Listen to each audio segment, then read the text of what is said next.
అంతర్జాతీయ మహిళా దినోత్సవం సందర్భంగా ఈ కార్యక్రమానికి ఈనాటి ముఖ్య అతిథి మా ఎమ్మెల్యే సొంగ రోషన్ కుమార్ గారికి, పెద్దలు డీసీబీబీ చైర్మన్ మాజీ కరటం రాంబాబు గారికి, వేదిక మీద ఉన్న కూటమి నాయకులకు, ఇతర పెద్దలకు, వేదిక ముందున్న అక్క చెల్లెమ్మలకు, మీడియా సోదరులకు, నాతోటి సోదరులకు అందరికీ కూడా పేరు పేరున శుభాకాంక్షలు తెలియపరుచుకుంటున్నానండి. చాలామంది డౌట్, మహిళలు దినోత్సవం అయిపోయింది కదా, 3 రోజుల తర్వాత పెట్టారండి అని.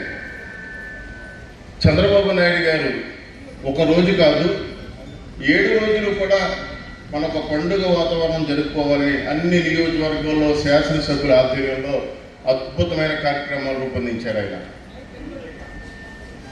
మరి ఈరోజు మహిళల గురించి పేటెంట్ హక్కు ఏదైనా ఉందంటే ముందు తెలుగుదేశం పార్టీ, తర్వాత కూటమి ప్రభుత్వం.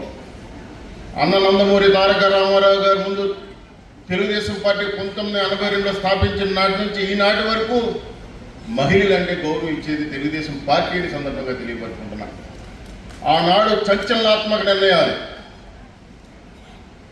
గతంలో మగవారిని ఆస్తులుంచి ఆడపిల్లలకి 10,000, 20,000 ఇచ్చి పంపించే రోజుల్లో ఆడపిల్ల బాధపడకూడదు, ఒక కుటుంబంలో ఎంతమంది ఉంటే ఆడపిల్లలు మగపిల్లలు సమాన హక్కు అని అన్న నందమూరి తారక రామారావు గారు ఒక చట్టాన్ని తీసుకొచ్చారు.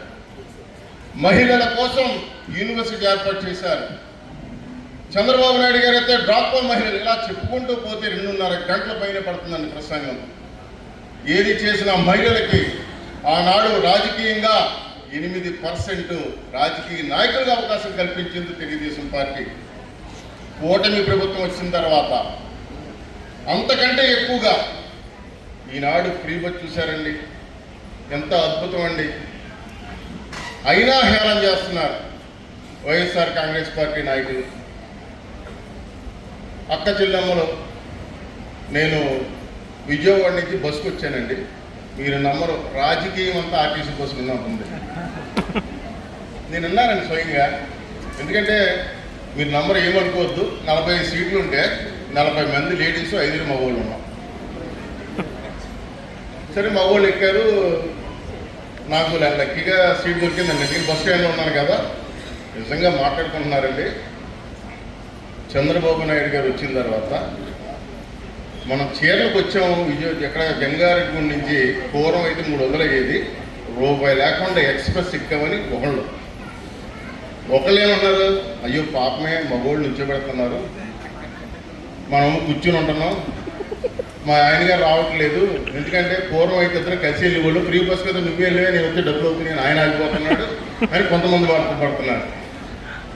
అయితే ఎమ్మెల్యే గారి రిక్వెస్ట్ ఏంటంటే, ఏమనుకోవచ్చు సార్, పూర్వం బస్సుల్లో మహిళలకు సీట్లు కేటాయించేవారు సార్, అని వద్దుగా ఒక 5 సీట్లు మగవారికి మాత్రమే కేటాయించమని విజ్ఞప్తి చేయండి సార్. సరే, ఏదేమైనా ఎక్కడ స్త్రీలు గౌరవింపబడతారో అక్కడ దేవతలు ఉంటారన్న మాట వాస్తవం. మరి ఈరోజు చూసాం, గతంలో ఆచారాలని, కట్టుబాట్లని, ఇంటికే పరిమితమైనటువంటి మహిళలు రాజకీయంగా అవేర్నెస్ పెరిగిన తర్వాత, సోషల్ మీడియా పెరిగిన తర్వాత మగవాళ్ళ కంటే ఎక్కువ పోటీ పడుతున్నారండి. అది మంచి అవ్వచ్చు, చెడ్డ అవ్వచ్చు, కానీ కొంతమంది వల్ల స్త్రీ సమాజానికి కూడా రాబోతూ ఉంది.